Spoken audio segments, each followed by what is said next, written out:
Pinili ni Vice President Sara Duterte na makipaglamay kaysa manood ng State of the Nation Address ni Pangulong Ferdinand Marcos Jr.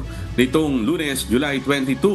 Bumiyahe sa probinsya ng Bohol si VP Sara para personal na makiramay sa pagkamatay ni Acting Bohol Gobernador Dionisio Victor Balite.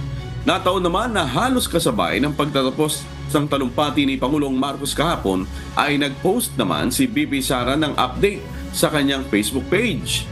Una nang inihayag ng Office of the Vice President na hindi manonood ng SONA sa TV man o alimang gadget ang pangalawang Pangulo bilang nasa Bohol ito upang makiramay sa pagkamatay ni Acting Bohol Province Governor Dionisio Victor Balite. Personal na nakisa si VP Sara sa pagdadalamhati ng mga Boholano at ipinaabot ang kanyang taus-pusong pakikiramay.